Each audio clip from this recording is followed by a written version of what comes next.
Hey beauties, it's Daisy here. Welcome to my channel. Today I'm going to show you how I got this beautiful gray icy cool color.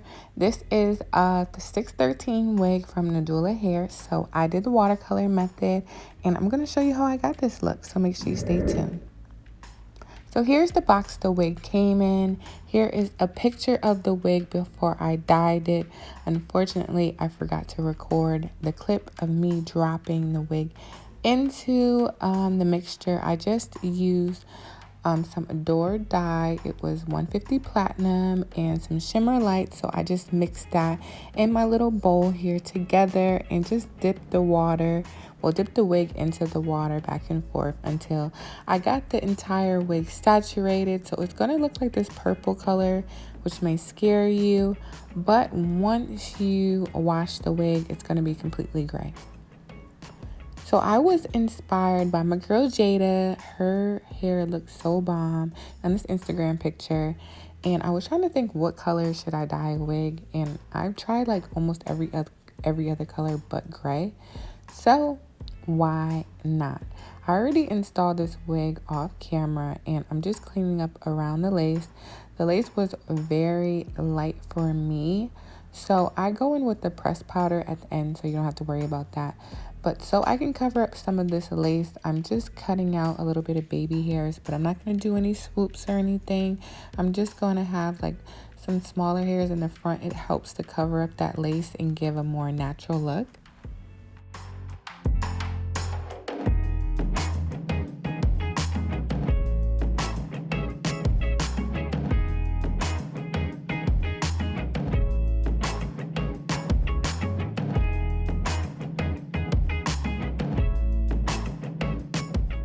So I know what you're thinking, like, oh my gosh, girl, I can see the lace, but just trust the process, sis. We are going to cover up those edges. I'm just trying to brush out those little bit of hair so I can get an understanding of where they are. And then I am going to use my wax butter and just lay this wig as flat as possible. The one thing about this ring light is it shows just about everything. So in the back, you can kind of see the tracks.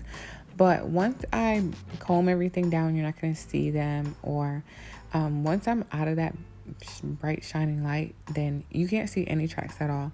It's just kind of seeping through because the wig is so light. That's the only thing I didn't like. And I had to make sure that I got all of the glue off of my forehead. It was a little bit tough because I didn't want to lift the lace, but it worked out. Okay, so I'm going back in with my hot comb and we're just pressing this down until we get as flat as possible.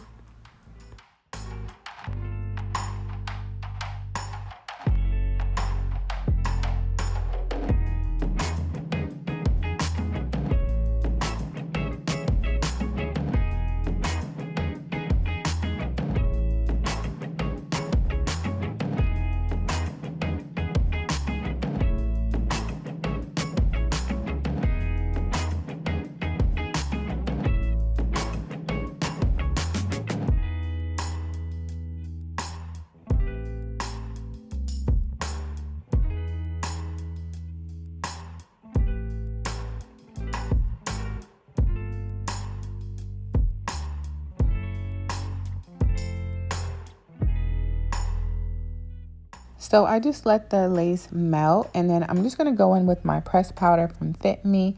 I'm going to fill in that parting space and trust me, oh my gosh, you need this, especially if you have a colored wig. So just use you some pressed powder because sometimes concealer is too liquidy and it'll just like get all over your wig, so you don't want to do that.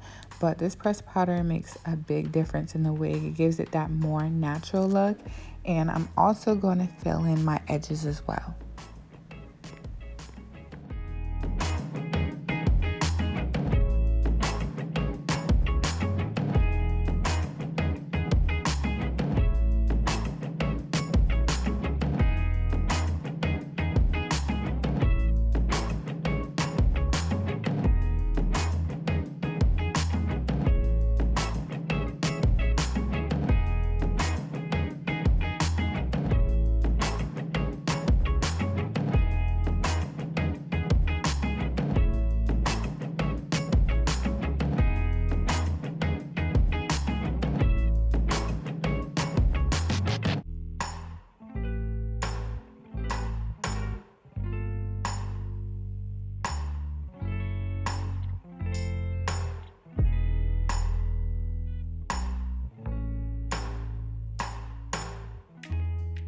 And here is the final look. I know what you guys thinking, like, okay, the lighting isn't the best and I'm in my kitchen, but I wanted to show you guys that this wig isn't super bright like how it is in the ring light. It looks way more natural in natural lighting, and I just love this color and the way it turned out. Something different and cute. So I hope you guys enjoyed this watercolor method.